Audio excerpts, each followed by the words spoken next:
Greetings and salutations, everyone. My name is Andrew Kirchhoff, and welcome to my YouTube channel. Today, we're talking about my Week 14 waiver wire targets for the 2021 fantasy football season. Now, like I just mentioned, we are finally at Week 14. This is the final week of the fantasy football regular season. Many of us are still trying to clinch a playoff spot, while others of us are perhaps already just trying to maintain our current standing, get into the big dance, and of course, capture a 2021 fantasy football championship. But that's exactly what the purpose of today's episode is. For those of you who haven't gotten to that clinch position, or perhaps for those of you who are trying to continue to bolster your roster with more depth so that in the fantasy football playoffs, you can continue to maintain your streak of winning. We're going to talk about prospects at the running back, wide receiver, tight end, quarterback, defense, and kicker positions in order to give you guys more of an advantage going forward. Of course, I'll give you guys my thought process and opinions based on these players, but now that we're in Week 14, many of the prospects that are potentially coming about and having themselves great games often are due to either inconsistency or injuries. And that has typically been the factor as to whether or not we've been able to find great overall fantasy prospects in the last couple weeks here, as majority of our waiver wires have pretty much dried up.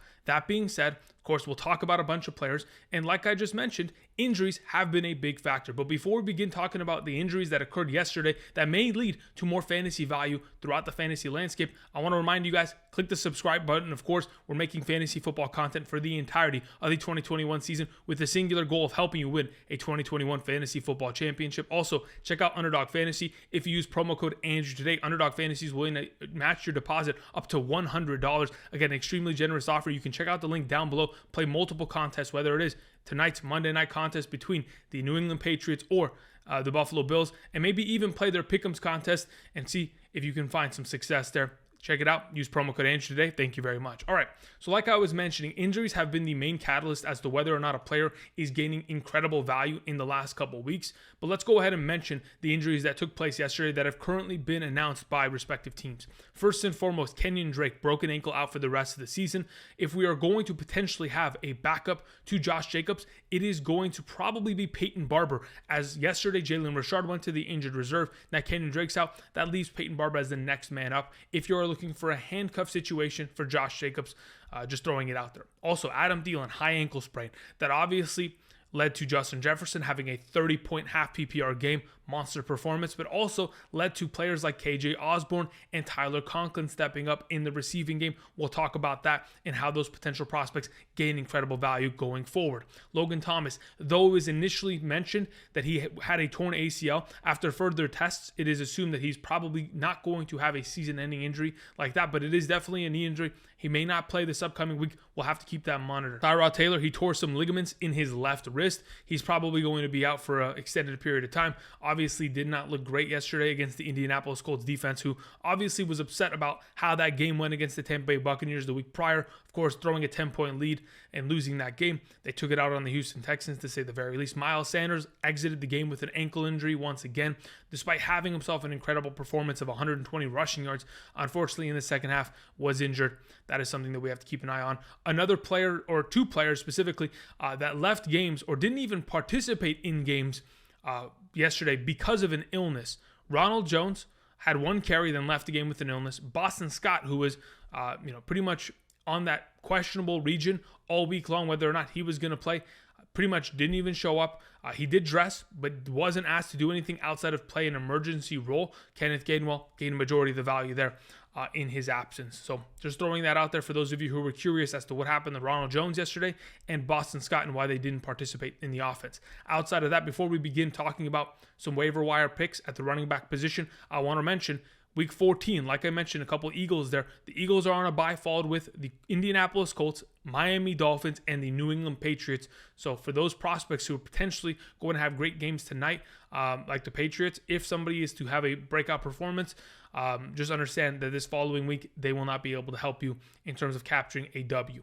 All right, now that we've kind of gone over that, let's get into our conversation for Week 14 at the running back position, our waiver wire targets, beginning with Chuba Hubbard. Again, we mentioned him last week as our number one, and he'll continue to maintain to be our number one because currently he is only rostered in 37% of leagues. That is an extremely low number. And look, when I look at Chuba Hubbard and his upcoming schedule, it is certainly something that I am not really excited about. Obviously, he plays against Tampa Bay, New Orleans, and those are going to be tough. But this week, This week alone, he has a great matchup against the Atlanta Falcons. And the last time he played against the Atlanta Falcons earlier this season, he had himself a great game. 24 rushing attempts, 82 yards, 1 rushing touchdown, 1 reception on 2 targets for 9 receiving yards, and 15.6 fantasy points prior to, of course, fumbling in that game, making a 13.6 performance.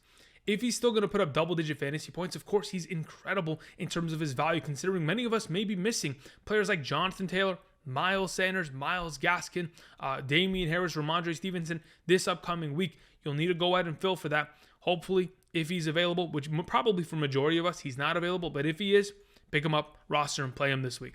Moving on, we have D'Onta Foreman, also coming off of a bye week along with the Carolina Panthers or the Tennessee Titans. And we have D'Onta Foreman mentioned because he is currently the lead running back of this team.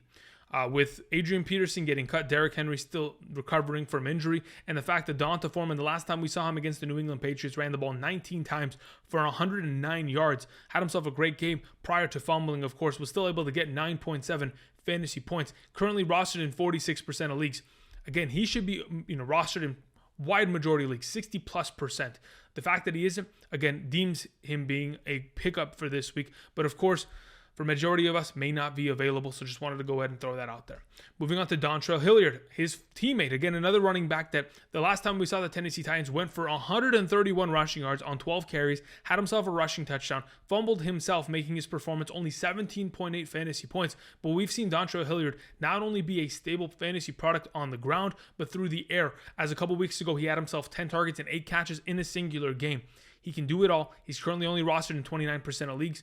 Again, if he's available, should be picked up going forward. Let's talk about some of these lesser prospects. Like I always mention, you want to pick up handcuffs, but one that may immediately become a starter in the near future is Carlos Hyde, considering James Robinson does not look healthy. He is definitely injured, dealing with a heel injury, and this kind of reminds me or is reminiscent of last season, where at the back end of the year, James Robinson began to fall apart, got injured, and missed the last couple games of the season. If Carlos Hyde is going to fill in his stead, of course, there is going to be some great matchups coming along for the Jacksonville Jaguars offense, where they'll be taking on teams like the Jets, the Houston Texans. That in itself, a great overall opportunity, regardless of who's in this backfield. Carlos Hyde, a decent pickup going forward. Rashaad Penny is our number 5 running back that I wanted to mention. Though they did sign Adrian Peterson and bring him in, and though Travis Homer on a special teams fake punt was able to go 73 yards for a touchdown and get some work in the receiving game, Rashaad Penny really did look great. And, with Alex Collins dealing with an abdomen injury, there is a potential in which Rashaad Penny has earned more opportunity. 10 carries for 35 yards, not great, but got himself a reception for 27 yards. If he is going to continue to get double-digit touches in this backfield, of course, the opportunity is eventually going to lead to success. It's only a matter of time for this young running back. I know he has been inconsistent and injured for the majority of his career, but if there is a potential that he could take over, I don't mind throwing it out there if you have an available, roster spot, to just pick up a running back, see what comes of it, and kind of figure it out. Moving on to our final option, we have Ameer Abdullah. He would currently be the number 2 running back behind Chuba Hubbard, but is mainly a receiving back. From weeks 8 through 10 of the 2021 season, he had 14 targets, 11 receptions, 92 receiving yards, and 20.2 fantasy points. So if he's going to be able to get himself a decent amount of points just from receiving yards alone, regardless of what he does on the ground, I think he's in a very good position. Not only that, in PPR leagues, he's going to have immense value. So when we think about their upcoming matchups, where they'll take on Buffalo, Tampa Bay, New Orleans, where typically it's going to be extremely difficult to run the ball, I think Cam Newton and the Carolina Panthers offense will certainly be forced to pass and check it down to their respective running back. And with Christian McCaffrey out, Ameer Abdullah steps up in that position. You could potentially go after other prospects, a couple honorable mentions. Maybe you want to go after a Philadelphia Eagles running back if Miles Sanders' ankle injury is going to be worse. I guess that would be Kenneth Gainwell, who's coming off of like a 14-point fantasy performance. Outside of that, again, do not forget to pick up your respective running backs handcuffs, because going into the fantasy playoffs, you may not have the opportunity and or the waiver standing to be able to pick them up if something horrible was to happen. God forbid, but we'll go ahead and keep it at that. Moving on to the wide receiver position, beginning with our number 1, we have the thumbnail for today's video, Russell Gage. Russell Gage was incredible yesterday with 12 targets, 11 catches, and 130 yards. I could be the first one to tell you, I did not anticipate him being such a great prospect in yesterday's contest. Someone did ask me during yesterday's live stream, again, every Sunday morning, 8 a.m. to 10 a.m. Pacific Standard Time, is Russell Gage a good option for this week? I had him at my number 38 wide receiver. Is that a great spot for him? I thought, listen, Russell Gage has been extremely inconsistent all season long, and you never know. Maybe this upcoming week against the Carolina Panthers, he completely falls off. But as of the last 2 weeks, he has had back-to-back performances in which he has 15-plus fantasy points in a half PPR scoring format and getting 12 targets, 11 catches. And, of course, earlier today, Arthur Smith, head coach of the Atlanta Falcons, did come out and mention that there is no current news regarding Calvin Ridley and his return. And once he was given information, he would relay that to the media. There has been no information regarding Calvin Ridley. He's probably not returning this season, which leads to Russell Gage having more and more opportunity, more and more value going forward in this respective offense, which is always great for those of us in need of a wide receiver 3 option going forward. Moving on, we have KJ Osborn as our next best wide receiver, currently only rostered in 3% of leagues. Again, like I mentioned at the beginning of the video, injuries certainly do lead to success of other players stepping up in their stead. We have KJ Osborn potentially filling in for Adam Thielen in the next couple weeks, or at least being another one of these receiving threats in this offense, coming off of a week in which he had 7 targets, 4 catches, 47 yards, a receiving touchdown, 12.7 fantasy points. I think KJ Osborn is certainly going to have to fill in for Adam Thielen. And let's not forget, Adam Thielen is a wide receiver that has had double-digit touchdowns in each of the last 2 seasons. If KJ Osborn is going to fill in, of course, the touchdowns may be in his favor as well, like it was this last week. It may lead to a great fantasy upside. Moving on, our next wide receiver is Marquez Valdes-Scantling. And though I have multiple times throughout the last couple weeks warded him off from you guys and said Marquez Valdes-Scantling is a very inconsistent wide receiver, the consistent part of him as of late has been via targets. And though they are coming off of a bye week and everyone's getting healthy, perhaps Randall Cobb may be more part of this offense going forward. Aaron Jones, of course, returning. I think that Marquez Valdes-Scantling getting 19 targets in the last 2 games is something to keep an eye on. Of course, getting 10 targets for 4 catches isn't great. 9 targets for 4 catches, not great, but we know he's a home run hitter. And if he's getting the opportunities like this, to the double-digit range, of course, the more opportunities are eventually going to lead to one of them clicking and one hitting. If MVS is going to get a couple home run balls every single game dedicated to him, eventually it's going to hit. And when it does, he's going to be a double-digit fantasy point producer. And that is why we mentioned him as our number 3 this week. Moving on to Amon-Ra St. Brown, who had himself the game-winning touchdown against the Minnesota Vikings yesterday to make sure the Detroit Lions picked up their first victory of the season. Congratulations to the organization getting over the hump there. The reason why I wanted to mention Amon-Ra St. Brown has to do with the fact that, of course, he's currently only rostered in 6% of leagues, coming off of a week in which he had 12 total targets, 10 catches, 86 yards and a touchdown, 19.8 fantasy points. If we are going to continue to see Jared Goff play at this level, which is going to be difficult because they take on the Denver Broncos this upcoming week, maybe Amon-Ra St. Brown can be a great option. We saw Josh Reynolds get himself great targets. We saw Khalif Raymond get some usage there. Hawkinson scored a touchdown. The backup tight end scored a touchdown. When Jared Goff is throwing for 3 touchdowns in a game, of course, the wide receiver pieces are going to benefit incredibly from it. But it's a matter of whether or not he can do that consistently. It is very difficult to tell. But for right now, Amon-Ra St. Brown, for those of you who are looking for a potential wide receiver 3-4 option going forward. Moving on to our number 5 option, we have Nick Westbrook-Ikhine. Now, here's the thing about Nick Westbrook. Currently, coming off of the bye, again, like we mentioned last week, he probably should be picked up. I know Julio Jones earlier this morning has been designated to return from the injured reserve. That may not currently be this week. It could be next week for all we know, depending on how much he practices and how healthy he technically looks with the hamstring injury that he left with.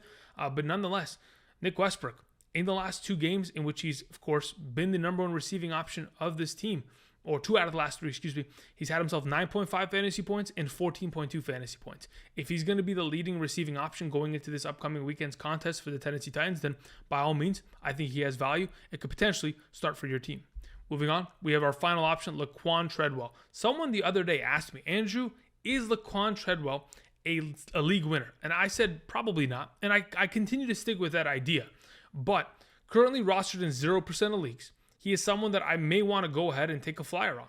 Because as of this moment, Laviska Shenault, worthless. Marvin Jones Jr. can be dropped. Both these guys can be dropped, in fact. With Dan Arnold going to the injured reserve, of course, James O'Shaughnessy presents some value there.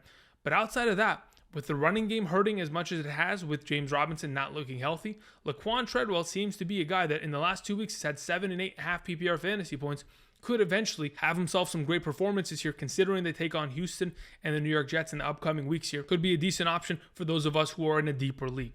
All right, let's move on to the tight end conversation. Like I mentioned earlier, of course, Adam Thielen dealing with an injury, and in his absence, of course, we saw Tyler Conklin step up. He's currently rostered in 30% of leagues, 7 catches on 9 total targets, and 56 yards for 9.1 fantasy points. Of course, Tyler Conklin has been relevant earlier this season, has kind of fallen off in the last couple weeks as Justin Jefferson and Adam Thielen have had these incredible performances. But in the absence of Adam Thielen, I think Tyler Conklin certainly is going to be a threat in this offense. If you are looking for someone to potentially pick up and start this week, if you have an absent tight end, perhaps Mike Gesicki, Dallas Goedert, something of that nature, perhaps Hunter Henry, Tyler Conklin can certainly fill in for this upcoming week and for potential future weeks if Adam Thielen's injury is going to hold him out for an extended period of time. Moving on to Gerald Everett. Though Gerald Everett only had, I think, what was it? Maybe he had negative fantasy points. I think he had like a negative 1.6 fantasy points due to the fumble yesterday. I want you to remember that in the last 4 games since Russell Wilson has returned, he's had 27 total targets that has led to 20 total receptions, 144 yards, and 1 total touchdown. That's 26.4 points in the last 4 weeks.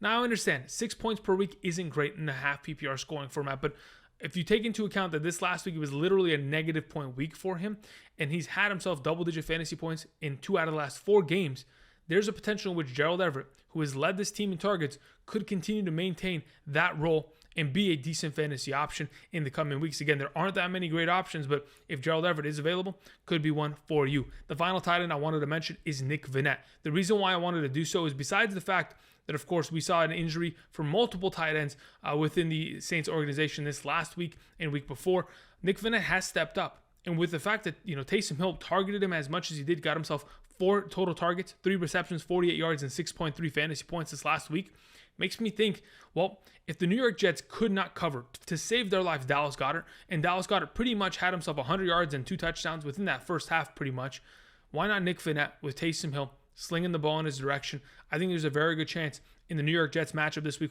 who have given up a lot of points to opposing tight ends, can definitely take advantage of that.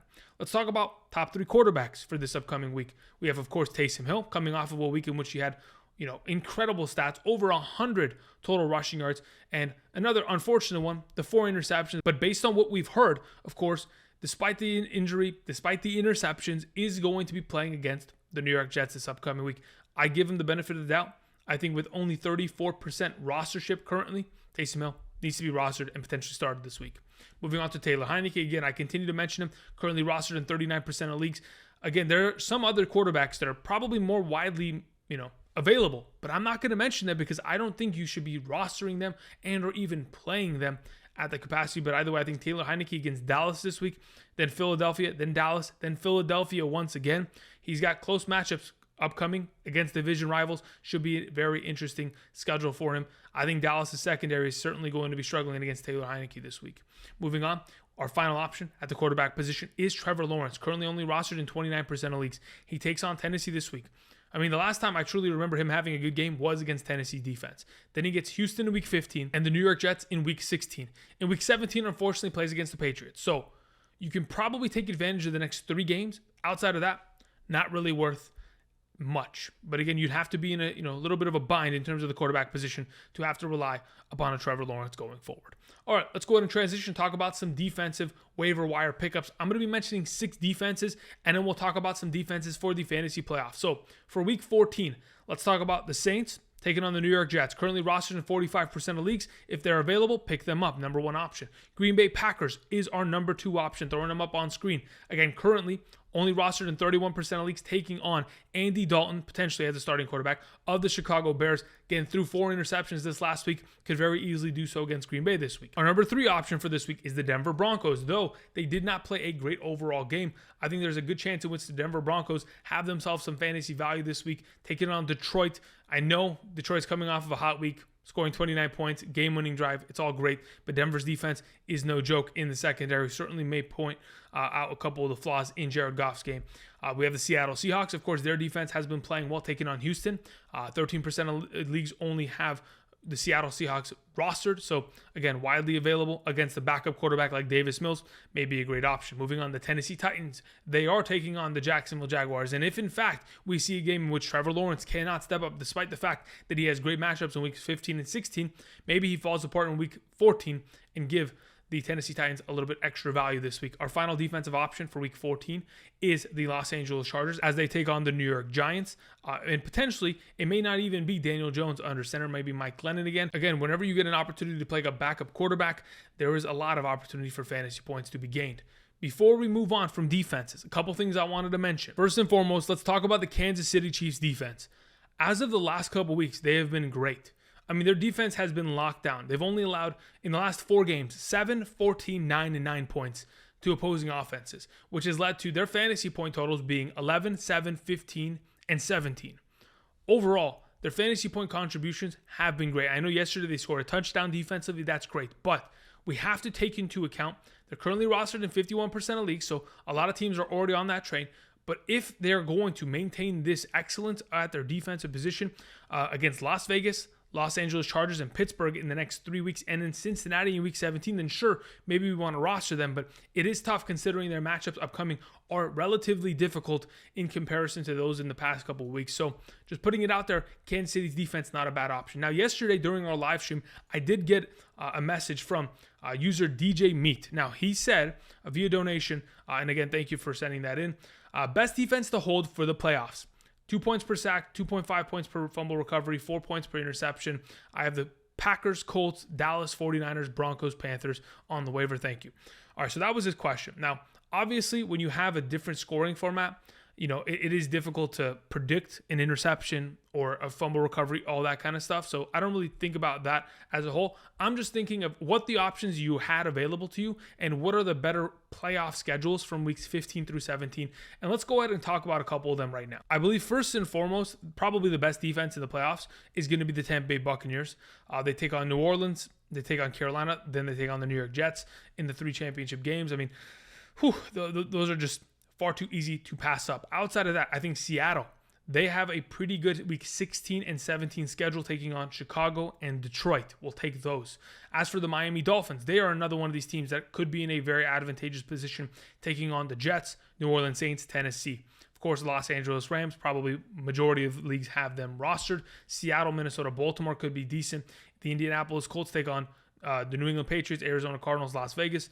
Again, could be decent. Their defense has kind of stepped up as of late, but nothing to where I'm banging the table saying, yes, I want to have them on roster. As for another team, the Philadelphia Eagles, if they're going to play the Washington football team as well as they have with some of these other teams in the last couple of weeks defensively, playing against Washington in 2 out of the last 3 weeks of the fantasy football playoffs, weeks 15 and 17 with the matchup against the New York Giants in the middle of that. So not a bad sandwich there to have. Now, as for the teams that you did mention in terms of options that you can potentially play or pick up off of your waivers, I look at the schedules and I think to myself, sure, the Carolina Panthers have played well defensively, as of late have kind of fallen off. The 49ers, not really interested in their schedule. The Broncos, they're okay. Dallas is okay. I'm keeping the Packers most likely in your current position, and I'm most likely keeping the Colts. Now, maybe the Dallas Cowboys can turn it on. They typically do have struggles with the Washington football team. So if it is me, I probably just keep the Colts, keep the Packers, DJ Meat, and that's what I'd go with. But again, those are some of the matchups and some of the waiver wire pickups, the defense from weeks 15 through 17 that may be enticing for you to pick up and hold on roster. All right. Now that that's mentioned, I'm not going to throw up a graphic. We're just going to mention kickers at a very short capacity here. I have 2 kickers in mind that if in fact are available, I want to have rostered. First and foremost, it is Jake Elliott of the Philadelphia Eagles.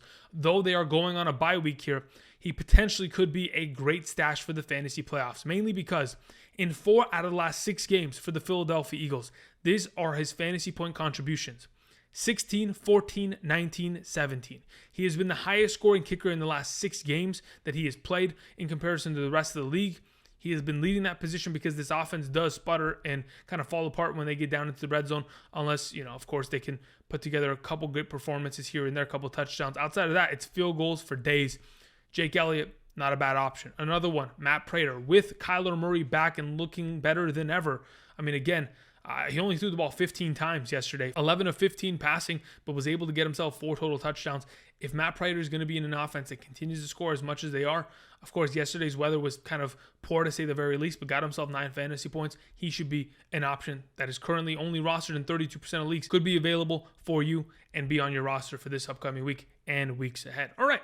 those are the waiver wire targets for week 14 of the 2021 fantasy football season. As we mentioned, running backs, wide receivers, tight end, quarterback, defenses for this week, and of course the playoffs and kickers going forward. Thank you everybody for watching. I appreciate you guys continuing to support the channel. If you guys haven't yet already, be sure to subscribe. Of course, we're making fantasy football content for the entirety of the 2021 season. Of course, check out Underdog Fantasy and use promo code Andrew today. Underdog Fantasy is willing to match up to $100 of your first deposit if you use promo code Andrew. So again, take advantage of that opportunity. Though we are at week 14 and maybe some of our respective leagues have fallen off, I have teams that are dead in the water, completely done because of the injuries that I've sustained, whether it was Derrick Henry or Christian McCaffrey or Calvin Ridley, who definitely put me in a disadvantageous position this season.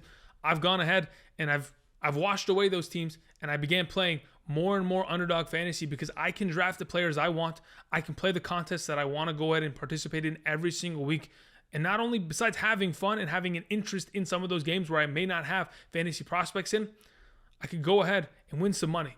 Check it out. Use promo code Andrew. Thank you very much. All right, tomorrow we'll talk about some running backs, but until then, enjoy tonight's game between the Buffalo Bills and the New England Patriots. It's going to be an interesting one. I expect the Buffalo Bills to win. We'll see how that goes. Thank you, everybody, and until next time, I'll see you guys. Peace.